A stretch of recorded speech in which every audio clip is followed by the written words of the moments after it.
Yes, I want to talk about skill versus hunger when you're trying to go and reach six figures in your accounting or bookkeeping business. So the main thing is going to be really understanding which stage of the process of growth of your business you're in. Now, a lot of people don't really understand exactly what stage they're in, so it causes them to act and move in their business in a manner that does not really grow to the point to what they want. So, for example, when I was first getting started, how many people are, I thought that, you speak to one person and then you get like a client, right? So it's like every single time that I spoke to someone and didn't want to sign up with me, I took it as like a very, very kind of like damaging blow to my ego, to my personality, to everything, right? It was just like it was so like crushing. But as I've seen like more and more business owners that are just more and more experienced, it just looks actually like,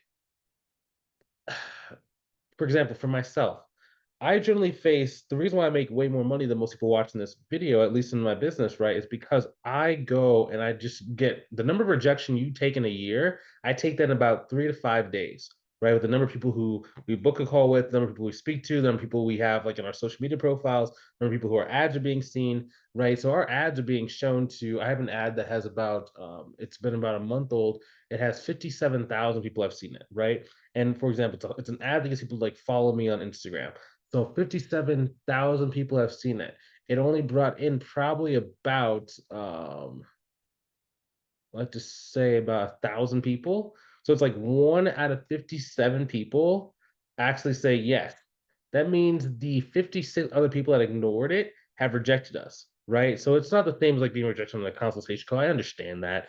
But what I am saying is rejection, rejection, rejection, rejection. You need to be able to increase the number of people who are rejecting you at any given time in order for you to grow your business. Now, that does come down to hunger. So, one exercise I always have, like whenever a newer student comes inside like my mentorship program, I actually pull open one of my more established students' tracking sheets. So, like inside of the mentorship program, we give every student like a tracking sheet. You can track all of your consultation calls. You can track all of your marketing, all of your referral partnerships in one centralized location.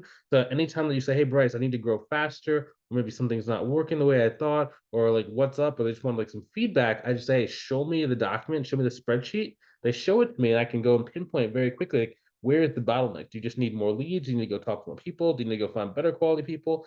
Are you finding the right quality people, but they're just not closing with you? And then you need to go do X, Y, Z, right?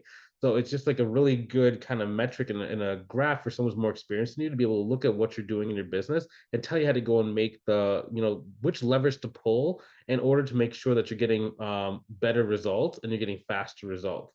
Now, I always have the students actually go look at like an older, more established student, for example, like Audrey. So she's at about $20,000 per month in revenue for her business. Now, some people think, man, she must be doing like a killing, like she must close every single person she speaks to.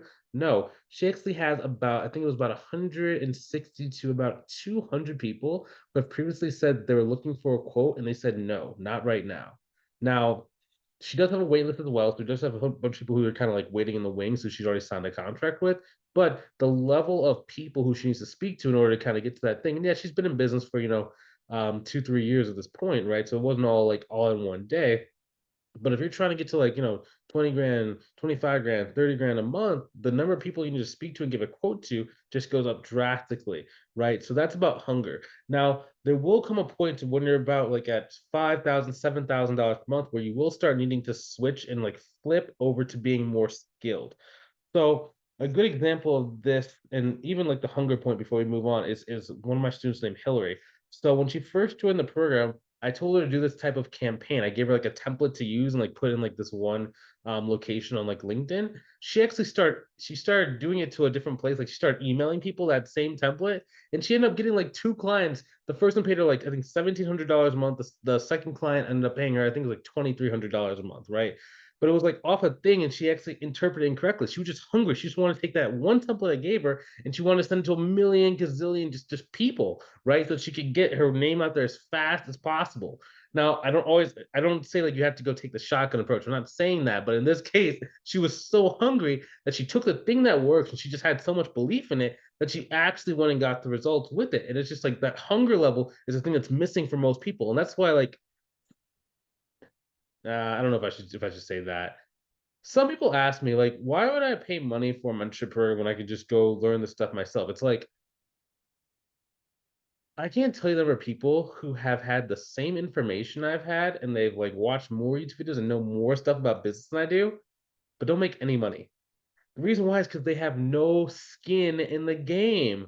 Like, there's just, like, one day they can wake up, "Oh, I feel like doing business. Oh, I don't feel like doing business. Oh," and, like, the fear kind of kicks in and takes over. They don't have to actually be held accountable, and they just don't grow their business, right? So, this one secret is, like, when the students in the mentorship program pay the money, now they have this fire under their butt, and they're just like, "Hey, I gotta go attack. I gotta go attack. I gotta go attack. How do I gotta go attack." And, right, they just go on this, like, hunger, like, marathon, and they're just able to go and just kill it so much faster than what everybody else is.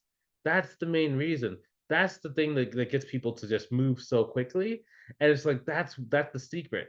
So it's like, yeah, you don't have to do my mentorship program. I'm not saying that, but what I'm saying is like whether it's a dollar, whether it's $1 million, you have to have some sort of meaningful skin in the game that's gonna cause you to be able to go and just like hunt really fast. So one thing I did was like, and this is a very interesting thing.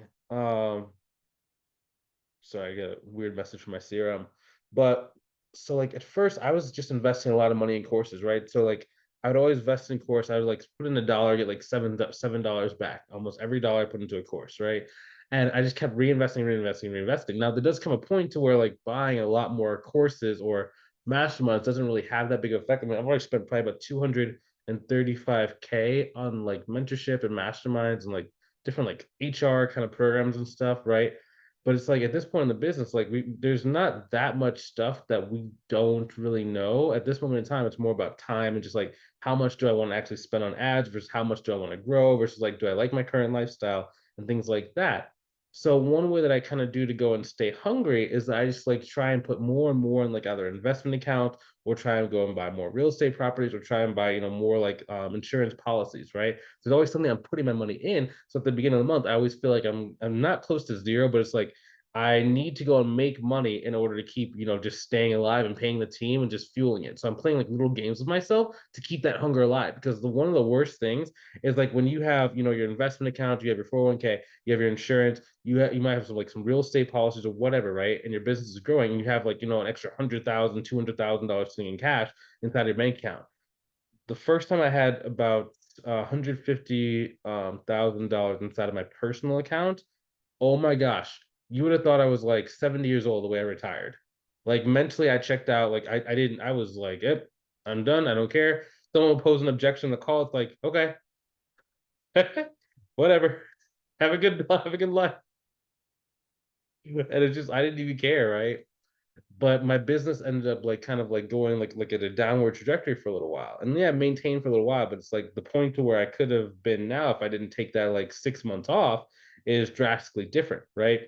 So what I started doing, and like this is another mentor told me this. It was almost like couple mentor I had known this for a while, but I'd forgotten about it until a mentor told me, "Hey, man, you need to kind of make that cash basically go down to zero. So just invest as many different places. Because number one, cash is always going down in value, right? So having a huge amount of cash just not really the best thing, um depending on your risk tolerance and just depending on your lifestyle.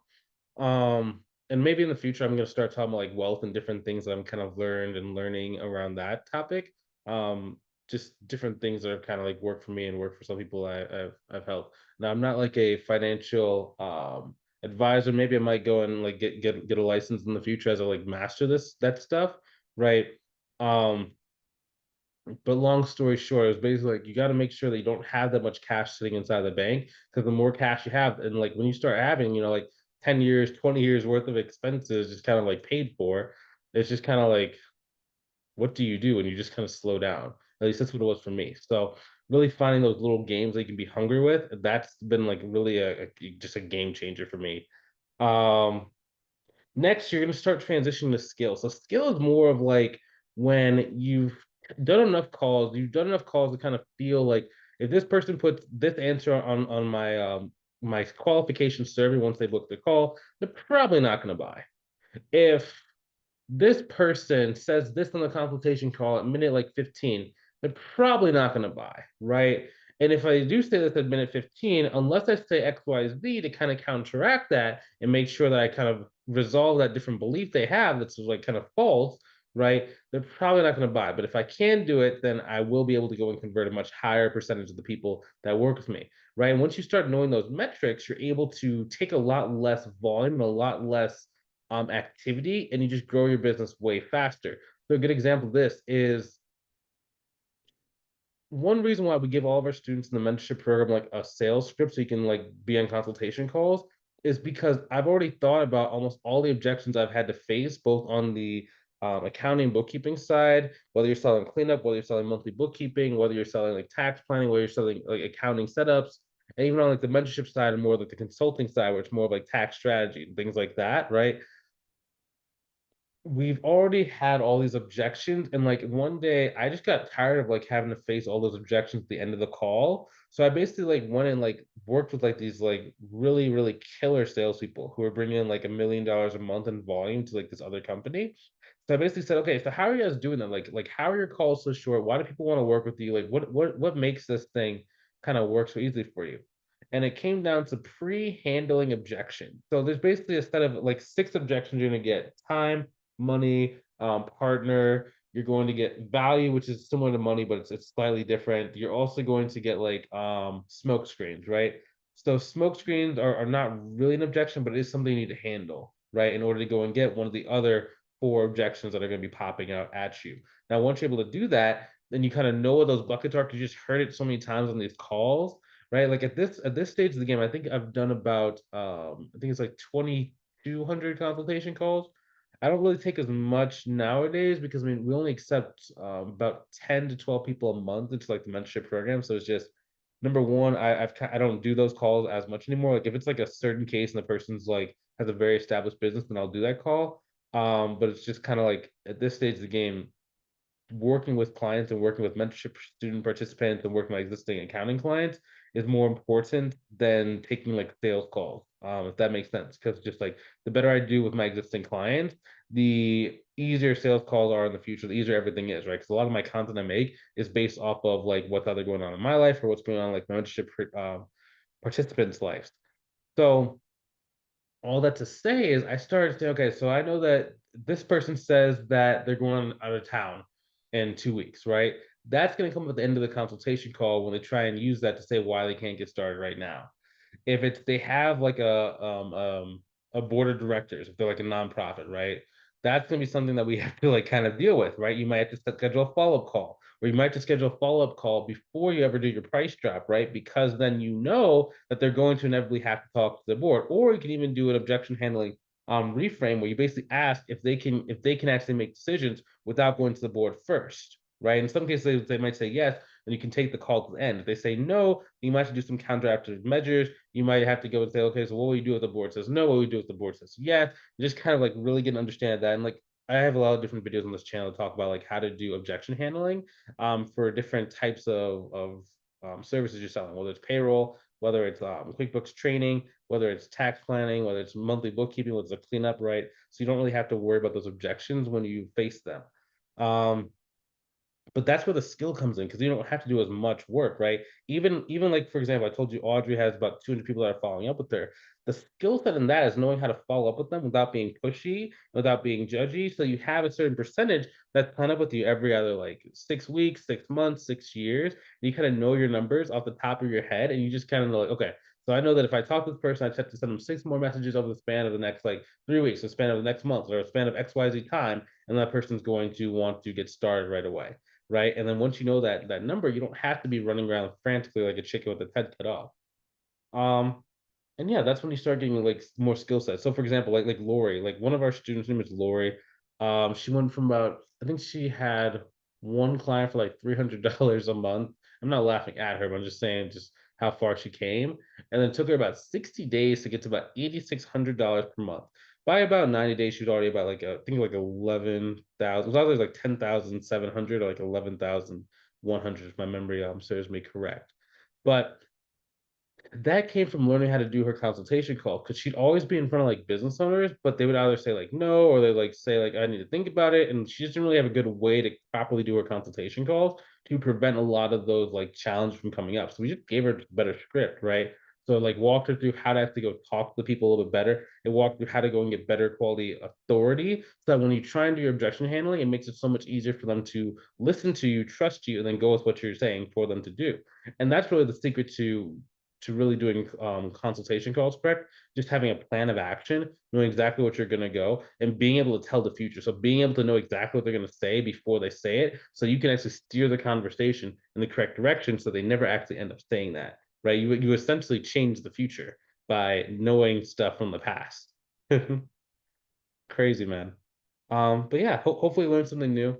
If you want some help growing your business, maybe you've been watching my videos for a little bit of time, maybe watching for a couple days, right? Doesn't matter. The amount of time you spend watching someone does not really negate the fact of whether or not it's the right thing for you. That's a common fallacy I see. Some people are like, well, I just met you on the internet yesterday. It's like, okay, what does it matter whether you met me a year ago, today, tomorrow? It doesn't matter. If this is a thing that's right for you, pull the trigger. If it's not the thing that's right for you, doesn't matter if it's 1 year. Just don't pull the trigger. Like you got to, if you're going to be growing in your business, you have to be very, very, very decisive. It's either a yes or it's no. It can't be a maybe, because a maybe is the thing that causes people to stay in their job for the next like 20 years. I can't tell you the number of people who come on my consultation call for the mentorship program who are like, getting close to retirement age. And it's like, well, I thought about starting a business, 15 years ago, but, I just didn't really know, or I let fear kind of get the better of me.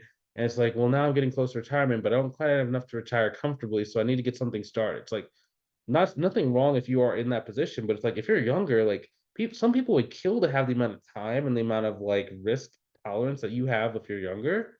And for you to kind of squander that is really a slap in the face to, your future self. So if you want to avoid that, if you want to make sure that you go and get this, and this dream doesn't just stay a dream, it becomes a reality, it becomes something you actually get, go ahead and click on the link inside the description below to book a call with me to see if I can help you. Now you're either going to speak with myself or my team to see if it's a good fit to work together. If it's not, we're gonna be the first to tell you because like we have like a really, really high success rate. And the reason why it's so high is because we just kick out people who are like not really a good fit. We just kind of like let you know, like, hey, I think this might be a better alternative for you, or this is a better plan for you to go take. But like this mentorship program is like might not be for you at this very moment in time. And then some people they like have to go and like meet some certain qualification. They have to go build a better foundation using some of the free resources we give you on the call. But then they come back, 6 months from 6 months or a year later, and they're in a better spot. And then that's when they're able to go and grow so much faster. So regardless if we work together, this call will probably be the best 45 minutes that you're going to be spending all year on your business. So if you want some help, you want to go and get a customized plan for yourself to see if we can help you. And if it makes sense, we'll even execute it with you. Go ahead and click on the link inside the description below. Book a call with myself or my team. I'd love to talk to you. I'll see you soon. Have a good rest of your day. Take it easy.